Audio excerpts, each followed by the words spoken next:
All right, Blake. So today was supposed to be day 7, and we were supposed to talk Legion, which apparently is some angels and some demons at a roadside diner. And these people are stuck in between these guys fighting. And then we find out the pregnant woman, her son or her unborn baby is the hope of the world or whatever.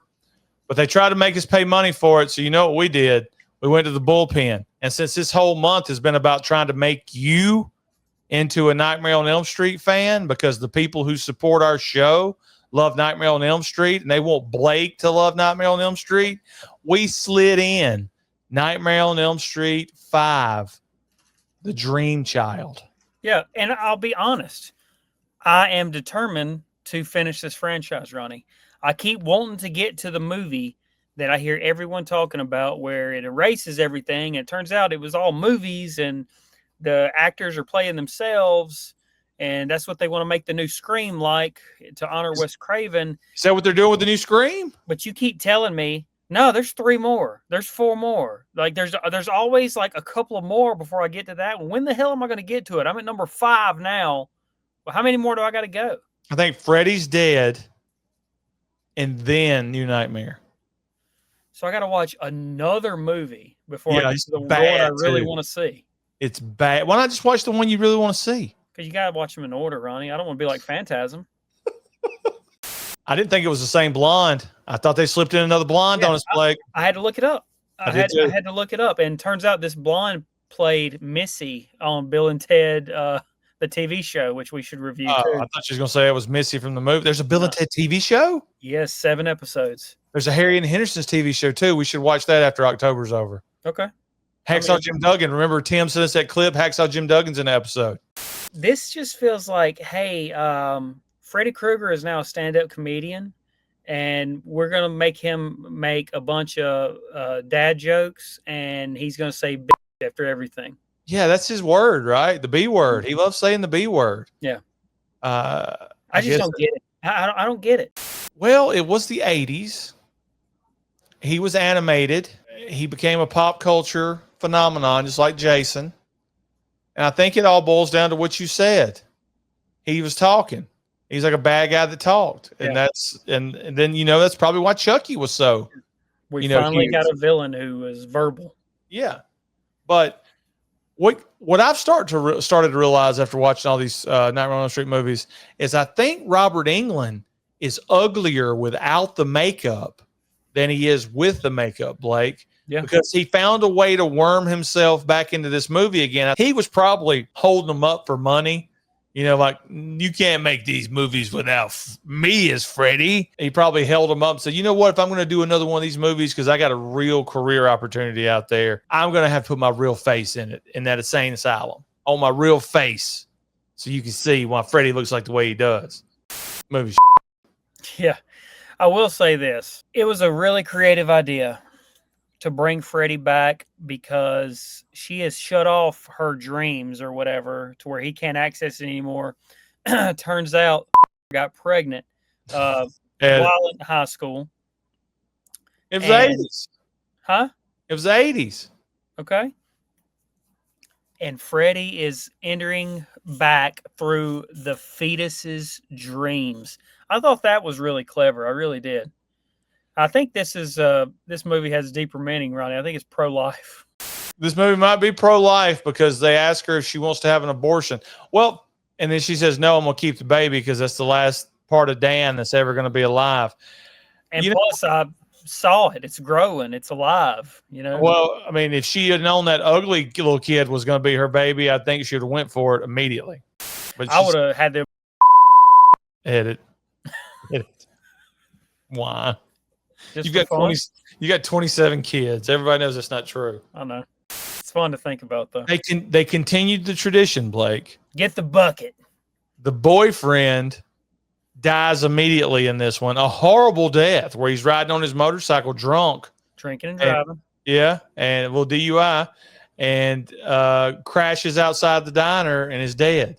And then, and another thing that don't make any sense, Freddy comes through Dan to say stuff in his own voice to Alice as she's watching him burn up. Yeah. that can't read from summer school's in this movie too, and she survives throughout it, which I thought was the most unrealistic thing that she could.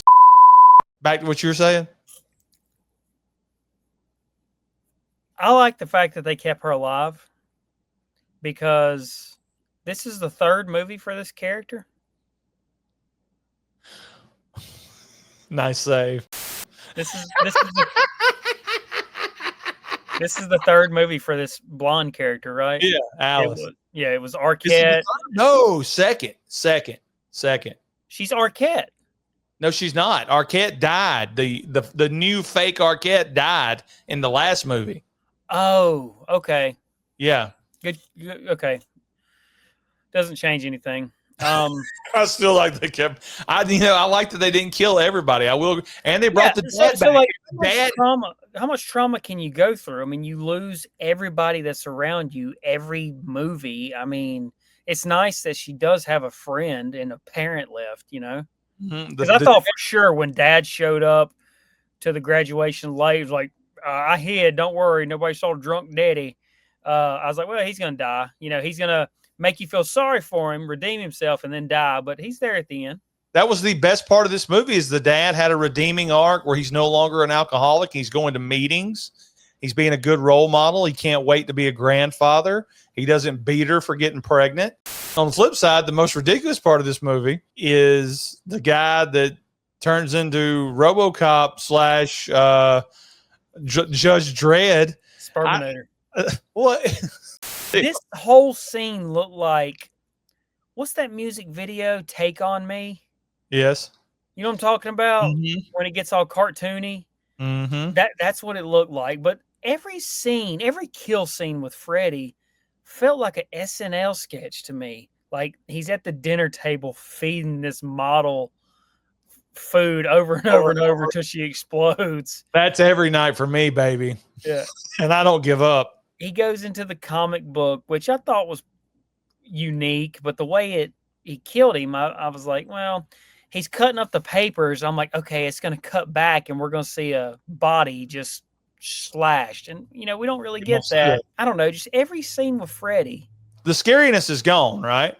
It's gone. Like there's no part in this movie other than the very beginning when they throw a young Mrs. Krueger in there and they just got to show us what it looks like with 100 maniacs surrounding her. That's probably the creepiest part, but not really, because you start laughing because you see Robert Englund. Like, look at the camera. Yeah. Beat it, ugly. Not a good movie. I mean, maybe this is just not me. Some people are ketchup people and some people love mustard. Some people eat A1 on their steak and some people don't. I mean, this is not for me. It really is. It's not. I mean, I don't hate it, but I do think it's really overrated. I hate it. I think it's a product of the time. I can see where people like Freddy, but at this point in the franchise, I think you hit it best. All it is one-liners and just seeing how creative the deaths can be in a non-scary way, because you can say whatever you want. Nobody in the theater was like terrified that this girl's eating and her face is really fat. And nobody's in this movie is terrified because Super Freddy slices a rectum killer and he's got like a tear in the side like it's a piece of paper. Now, the most terrifying kill in the movie was Dan. And I thought that was like kind of mean that you use the most dreadful, painful kill on a character that you came to know and care about, in the first one. I'm lying there. I didn't care about him, but still, you would think that was going to set the tone for the rest of the movie and these deaths, but it's really not. And it's all like rinse and repeat, Yeah. B-word, rinse and repeat, B-word. I don't remember much about part 2 when we watched it. I remember the gay stuff and Freddy being in it for about 5 minutes. Yeah, at the end of it. And somebody tries to talk to him and he beats him up. But 3, 4, and 5, I've just watched the same movie 3 times. Yeah, in like a week. The same movie. People would argue that, we're big Friday the 13th guys. People would argue that you watch the same movie in Friday the 13th every time. And I think I would go back to what Joe Bob Briggs said. They made the same movie 8 times and everybody loved it. So there you go. And these movies made money. They made a ton of money. This one was cost $9 million to make. And I think it made like $19 million. So it made money. And, had a a life on VHS where it made a ton more money. Why not keep making them? But I think the quality of these have dipped so much each movie. It's like drastically each movie. And each time we kill Freddy off, it's in a more nonsensical way that doesn't make any sense based on what Wes Craven told us in the first movie. Yeah. So so Amanda Kruger grabs little baby Freddy, and that's the thing. Like, Alice is supposed to be the dream master. She's supposed to be able to control everything in her dreams. She absorbed all the powers from her friends, like you said, and yet she seems helpless in this movie to do anything. Now, if they would have explained, hey, your unborn baby is sucking that power out of you and giving it to Freddy through the dreams, and that's the reason you can't stop all this, then that makes this movie way more interesting, because now we know why she's helpless. Another reason I think this movie was made is just so we could see the little bitty baby Freddy. Yeah. You know, at the very beginning of it, when she goes to follow and see Amanda Kruger give birth, that's not what happened. Freddy was born a normal baby. He wasn't born a demon. And at the end of it, Amanda Kruger's got to put the demon back in her belly. The way he died, it just doesn't make sense. We've seen him die 5 times already. And you would think each death gets better, but it doesn't. And we know, hey, that didn't work. It's not going to work. There's no finale. There's nothing really cool to bring him back. It's, bullshit how we bring him back. Which I did say earlier, I do like how they bring him back in this one with him coming through the baby's dreams, because that's all they do. That's the most creative thing they've done since the original. It really is. It really is. So I'll give them that. And I was about to ask you, I think that's why I'm going to have this one ranked higher than 3 and 4, even though I did like a few scenes in Dream Warriors, Welcome to Primetime, when they could have done the Stay Tuned gimmick and shown a couple of TV skits. I don't remember what I ranked the other one. I'm going to put this one at like 3.3, and I think that's going to end up being higher than 3 and 4. Who knows? This is 3.8. 3.8. Yeah. At no point did I not want to fast forward it. I remember Dan getting killed as a kid, and that's it. I mean, like at the end, she's got the baby, Jacob, the father's there, the best friend's there. It's a good ending. They're at a park and they're eating, and they bust out the 7-Up. I noticed it, 7-Up and Pepsi, and they zoom out, and you got 3 girls in white dresses jump roping. And could you jump rope right now? Could I jump rope? Yes. Yeah, I can.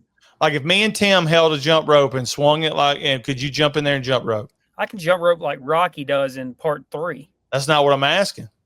I'm asking if me and Tim was swinging the rope. You're asking if I could go slower? Yeah, I could do that. I bet you couldn't. I bet I could. All right, put it in the comments. Do you want to see me and Tim and Blake jump rope at some point on the show? Also, tell us how wrong we are in the comments about this movie. I know a lot of our subscribers, and especially our channel members, love Nightmare on Elm Street. We love that you love it. It's just not for us, guys. It's just not for us, especially right now. I think I like Freddy without the hat, too. How about that? Freddy without the hat is better than Freddy with the hat? I don't really know or care. I don't know what we're watching tomorrow, Blake, but I know it's got to be better than this. It's probably Misery. It is Misery. I love that you know that, because you're waiting for Misery. Oh, well, finally we get to watch a good movie. My favorite thing you said a few days ago in front of Darren and Frank, you didn't even care. You were like, I ain't gonna be able to do this. I ain't gonna be able to do it. Especially more like this, I'm out. It's been a rough go, man. Well, look, the worst is yet to come. Look, here's the deal, and you're gonna give me heat for this, and so is everybody out there in YouTube land. I enjoyed the experience of watching and reviewing Blood Shack. I've enjoyed that so far more than anything. Really? Yeah. We are on our 3rd Nightmare on Elm Street, though. That's what I'm saying. Like, Phantasm was not the bomb, yo. I guess what I'm getting at is Blood Shack is supposed to be bad. These are supposed to be legendary movies, and I'm miserable. Freddy ain't 150 years old. Don't go to sleep. Trooper would kill Freddy. in a heartbeat. Mm-hmm. See y'all tomorrow.